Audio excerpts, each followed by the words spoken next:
नमस्कार. तुम्हा सगळ्यांचे काटकर सोम रेसिपीमध्ये मनापासून स्वागत. तर मावा घरी कसा बनवायचा याचा व्हिडिओ मी आज तुमच्यासोबत शेअर करणार आहे. तर चला माव्याची कृती पाहूया. तर चला, मावा करण्यासाठी आपल्याला इथे फुल फॅट असलेलं म्हणजेच फुल क्रीम असलेलं दूध वापरायचं आहे. फुल क्रीम असलेले दुधापासून जर मावा बनवला तर तो जास्त प्रमाणात होतो आणि गाईच्या दुधापासून जर मावा बनवला तर तो कमी प्रमाणात होतो. बफेलो मिल्कपासून जर आपण मावा बनवला तर तो 1.5 लिटरचा 250 ते 300 ग्रॅम मावा तयार होतो आणि गाईच्या दुधापासून तो 200 ग्रॅम मावा तयार होतो. तर चला, गॅसवर कढई ठेवून थोडंसं आपण कढईमध्ये पाणी ठेवायचं आहे.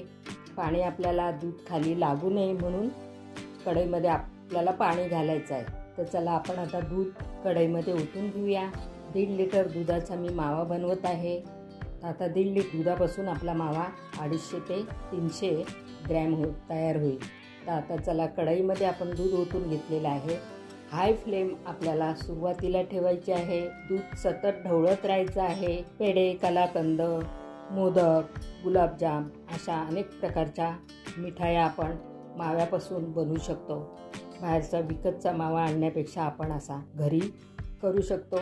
एकदम फ्रेश आपल्याला हा मावा आपल्याला मिळू शकतो. बाहेरचा हलवाईवाल्यांकडचा मावा कित्येक दिवसांचा असतो आणि तो खराबही असतो. हल्ली न्यूजमध्ये वगैरे पण सांगितलं जातं की माव्यामध्ये भेसळ पुष्कळ प्रमाणात केलेली असते, म्हणून शक्यतो बाहेरून आणण्यापेक्षा तुम्ही अशा प्रकारे घरी मावा करू शकता. पाहू शकता, दुधाला आपल्या साधारण अशी उकळी आलेली आहे. कढईला आपलं साईडला लागलेली मलाई आपल्याला ह्या दुधामध्येच मिक्स करायची आहे. एकसारखी आपल्याला ही मलाई काढायची आहे, कारण मलाई काढली नाही तर आपली कढई खराब होईल. म्हणून एकसारखं दूध घालून कढईच्या साईडला लागलेली मलाई आपल्याला एकसारखी काढून घ्यायची आहे. थोडा मावा करायला वेळ लागतो, परंतु आपल्याला फ्रेश मावा मिळू शकतो. आता हे थोडं रबडीसारखं दूध होईपर्यंत आपल्याला गॅसची फ्लेम हायच ठेवायची आहे. म्हणून शक्यतो अशाच प्रकारे घरी तुम्ही मावा करा, कारण बाहेरचा मावा हा कितीतरी दिवसांचा असतो, शिळा असतो आणि त्याला वाससुद्धा येतो आणि तो खराबही असतो. म्हणून शक्यतो बाहेरून आणणे टाळा आणि वेळ जरी झाला, थोडे कष्ट जरी झाले तरी तुम्ही अचानक आयत्या वेळेस असा मावा तुम्ही घरी करू शकता. काही वेळेस आपल्याकडे मावा नसतो आणि आपण दुकानातून आणायला थोडं घाबरतो, म्हणून थोडा वेळ देऊन अशा प्रकारे तुम्ही घरी हा मावा बनवू शकता. आता दुधाला छानपैकी अशी उकळी आलेली आहे. दुधातील पूर्ण पाणी आपण आटवायचं आहे. जर दूध तुम्ही असं गॅसवर ठेवलं असेल तर आजूबाजूला कुठेही जाऊ नका, नाहीतर दूध ओतू जाण्याचा संभव असतो.